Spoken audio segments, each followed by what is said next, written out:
Now Christmas, it's quite a habitual time of year. In the town where I grew up, they have lights for the month of December. Like in England, there's this tradition of putting on the lights. You go into a shop, what are they playing on the sound system? Ollie, what are they playing on the sound system? George Michael. All the Christmas hits, yeah? What do you eat on Christmas Day? In 2 words. Too much.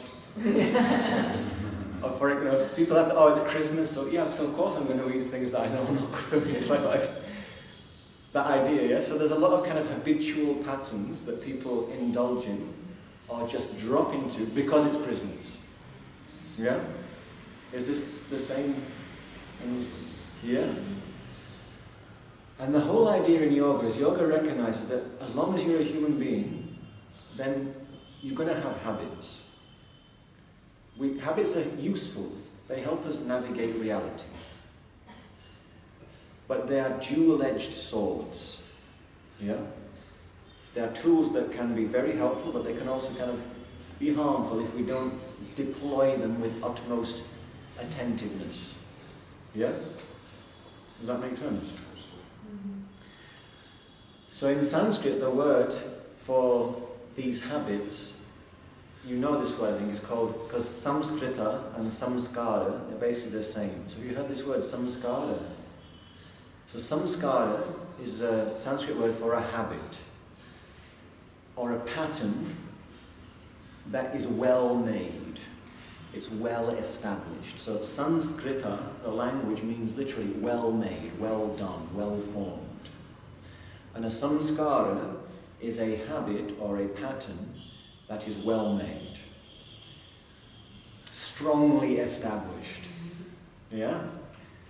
So some people have a strongly established pattern that at Christmas, when really the physiology, or let's say in the run-up to Christmas, when the physiology is asking to have some quiet time, to go out to the Christmas party every day of the week. And then at Christmas to be really exhausted, and then to drown that exhaustion in various things we put inside our body. So we numb ourselves to the exhaustion. For example, does that make sense? You can imagine such a pattern. And for some people this pattern plays out through most of the cycles of the year. Because we're encouraged to do this in the world today, to just keep doing, consuming, and keeping so busy and so full that we can't notice what's underneath that artificial transient fullness. Yeah? So the idea in yoga is, can you develop the samskara, the habit of looking at your samskaras?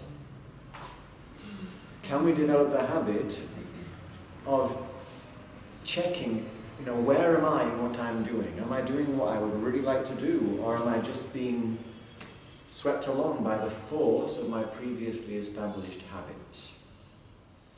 Now I asked Polly, what are they playing at the shop at Christmas time? She mentioned George Michael. So he had do you know this British pop artist, George Michael? So what I would like to say is at Christmas time, we can graduate from, one of the most famous pop artists in the world is a woman from America, from New York. Madonna, yeah. Now Madonna she got into yoga for a while, apparently. But she has a song about samskaras. Get into the groove, yeah?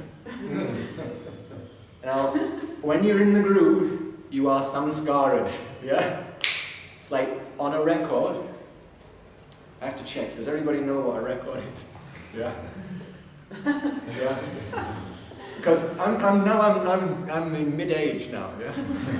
And when I was a boy, I listened to records, yeah. You put the needle into the groove, and then the record plays. Now, if you put Madonna on the turntable, and the needle drops into the groove, what are you going to hear? You're only going to hear Madonna. Yeah? Once the needle gets in the groove, the record is going to play, the same record. You cannot put Madonna on the turntable and hope to hear Bob Marley. Well, you can hope, but it's not going to happen. Yeah? You have to take the old record off and then make the conscious act of replacing it with a different one.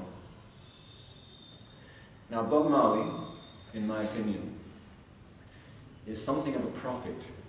He's one of those great artists whose spirit spoke through, and he has written many songs that have this quality of the timeless. And one of his songs is called Revolution.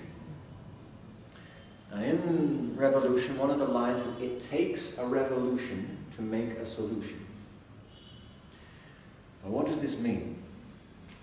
Because if you look at history, what happens whenever there's a revolution?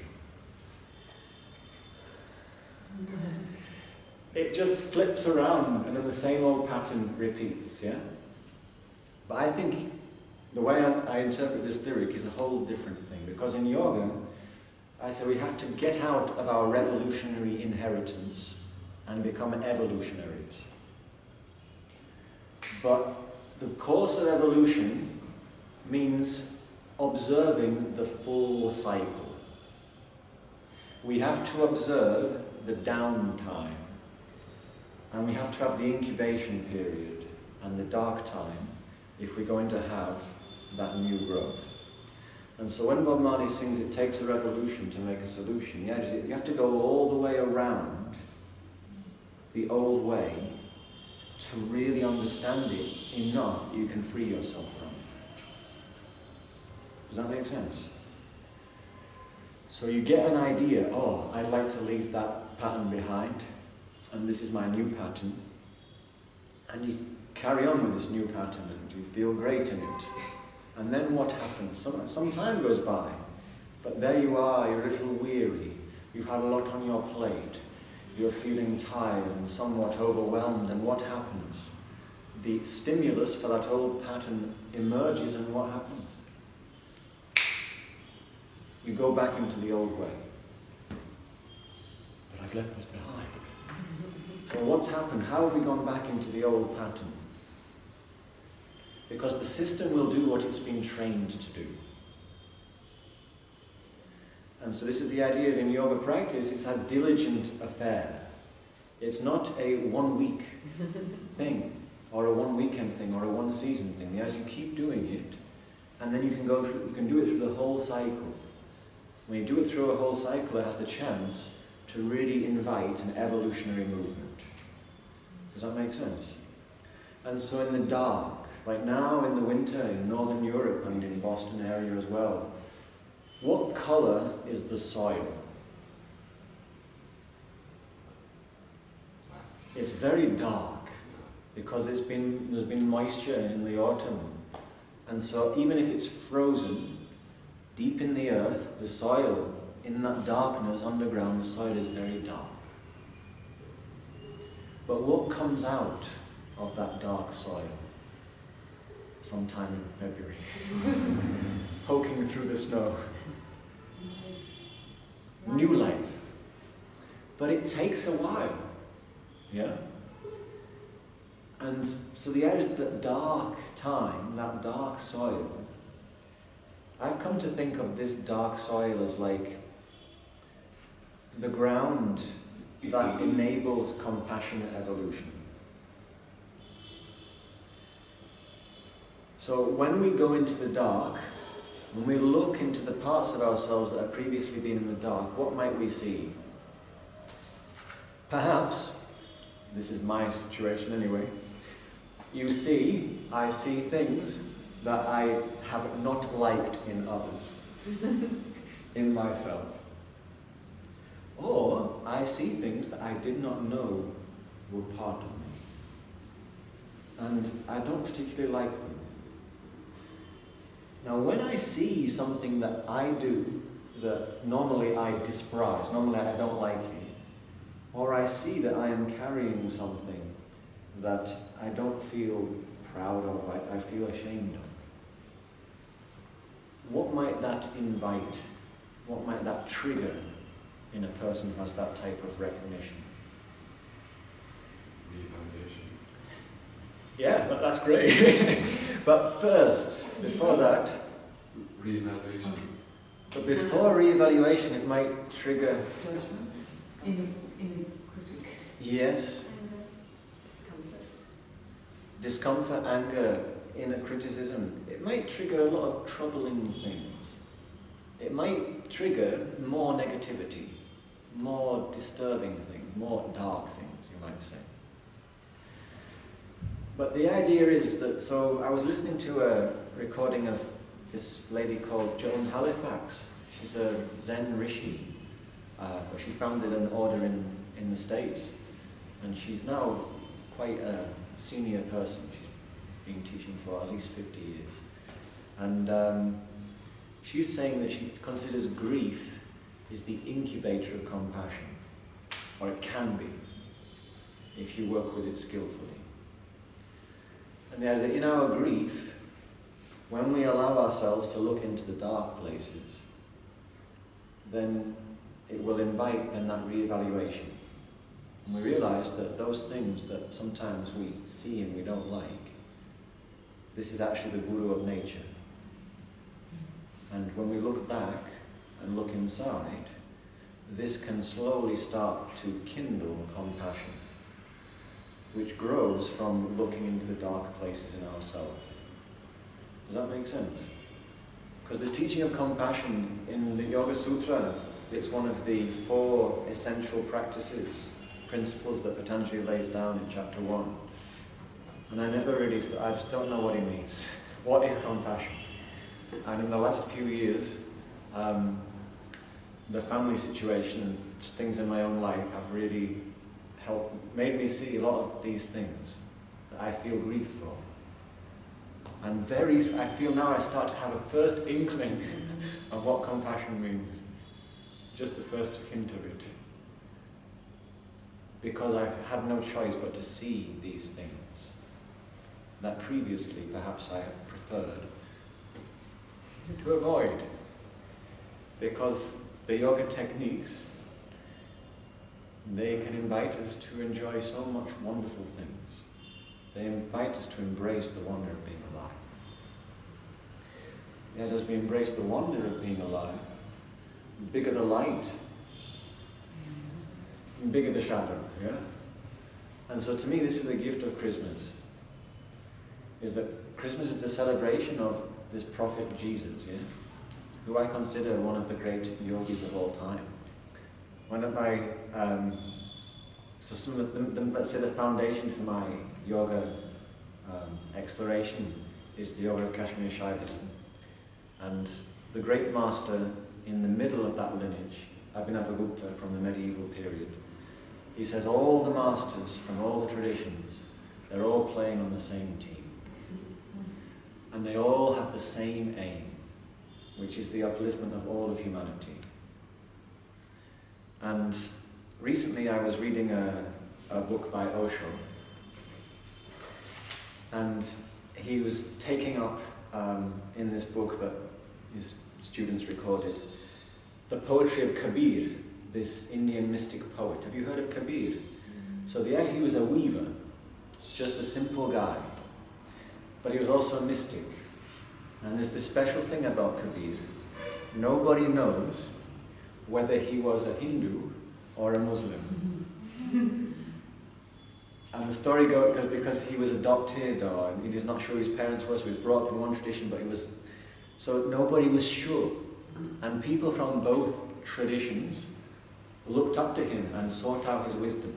And so Osho says, and this is his greatness. He says, why impoverish yourself by confining yourself to one tradition? The essence of which is to remind you that all the traditions are probably offering you something useful. And there's this other idea in also in the tradition, don't confuse the messenger with the message. Because they say now in Kali Yuga, the times we're living in, If you want the perfect messenger, you will miss it, because you won't find such a person now.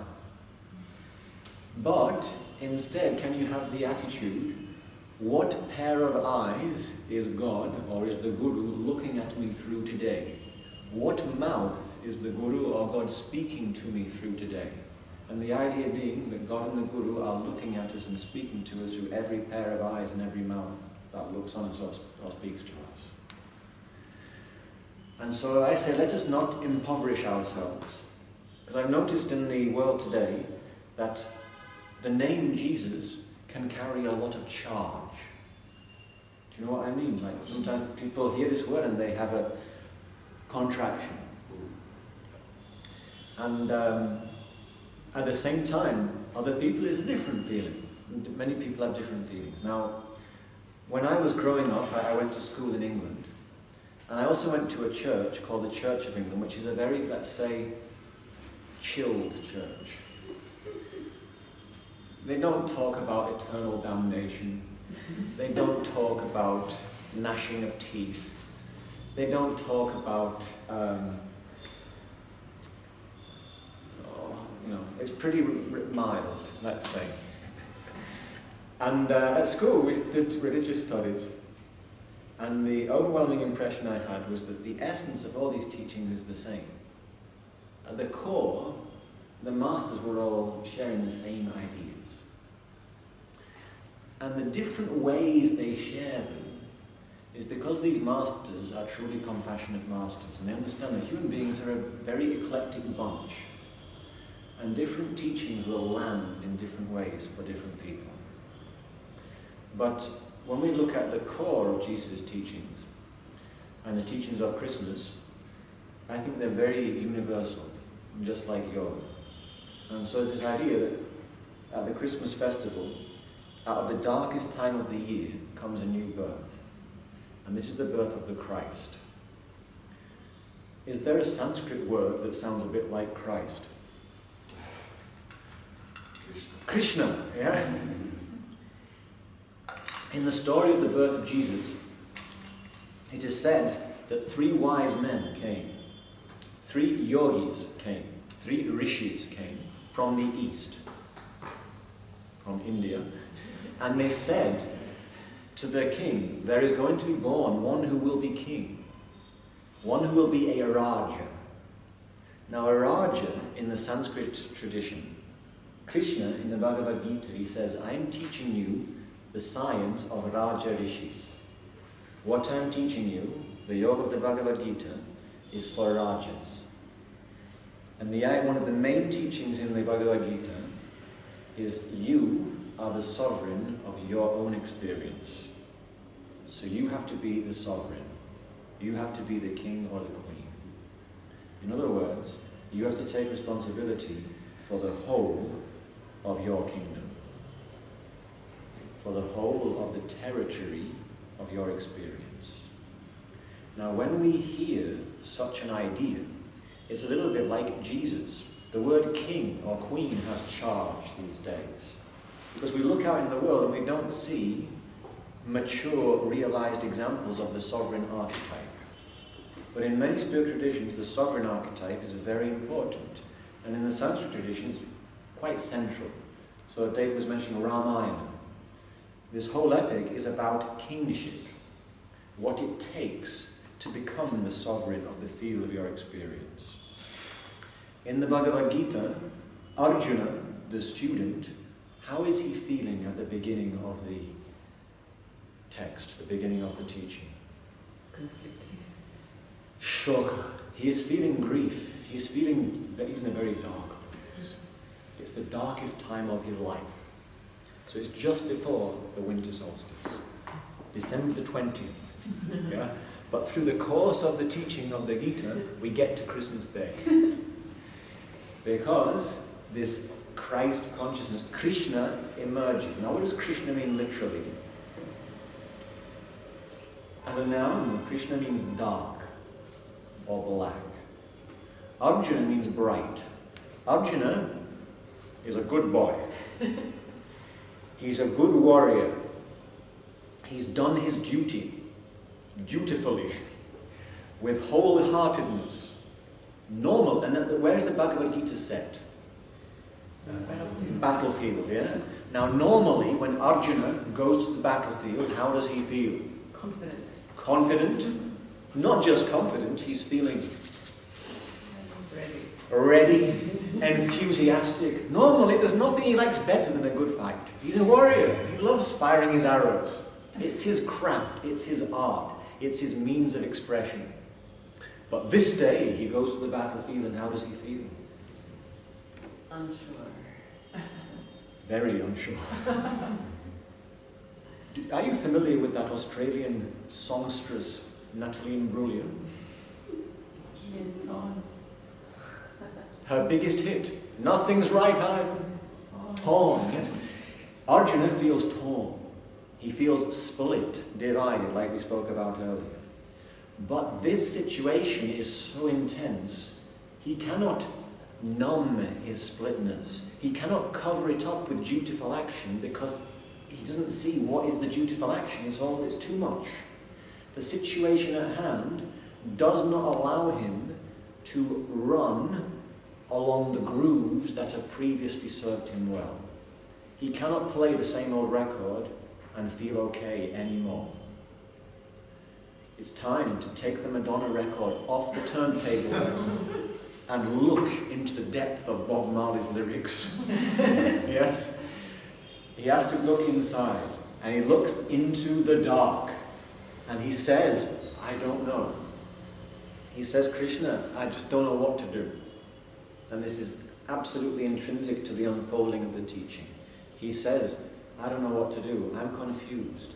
All the rules I've previously lived by, they are not adequate. They are no longer vast or inclusive enough to deal with this situation. So I don't know what to do. I'm your student. Give me your shelter. And then he collapses. He surrenders. He looks inside. He draws in. He stops. He becomes quiet. In other words, he goes into winter cycle time. He goes into introspective mode. He stops doing, and he gives himself space to listen and be still and just notice.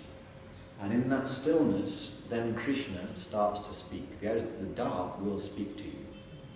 Have you noticed when you go out in the dark, you notice things that you don't in the light of day? Yeah?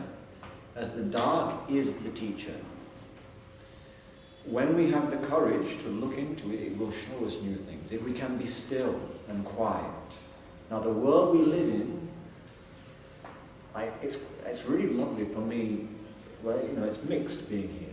There's different qualities to it. But one thing I'm absolutely loving about being here the last couple of weeks is the stillness that is available to me because I'm not bombarded by the mainstream currents that in England, even though my father, where I was before I came here, lives in a small place, you just can't avoid it in the same way. Because the world we live in is constantly encouraging us to do. And when I was a boy, on a Sunday, the shops were all closed. And on Christmas Day and tomorrow, everything would be closed. But now, even today, even Christmas Day, many things are open for business. And tomorrow, what starts in the shops? The big sales, yeah? So not even 2 days to stop. And so our society is encouraging us to rush. Would you agree? This is my resolution actually, is to stop rushing. Because we don't have time to rush. Because when we rush, we miss it, yeah? Alright, that's what I noticed.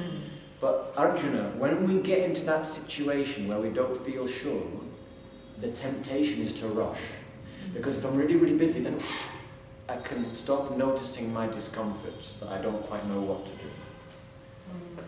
But then what usually happens before too long, something will make me notice it, yeah? So for me, one of the gifts of the Christmas season is, can I grant myself that space and that time? So I'm not rushing, but I'm actually letting myself move from a place that does feel as whole as is really attainable for me now. Yeah? And so the birth of the Christ, say, from the dark, this new possibility emerges. And it's the same in the Gita. Arjuna doesn't know what to do, but when he owns the fact that he doesn't know what to do, when he honors the down cycle, and he honors the dark time, and he honors the period of incubation, then beautiful, useful teachings that are generative of evolutionary growth, they blossom forth in a very flowing way. It comes. You don't have to, it's almost like you don't have to fight for it. If we allow ourselves to stop and notice, these tremendous gifts start to offer themselves for our deployment, for our use, and we can celebrate them.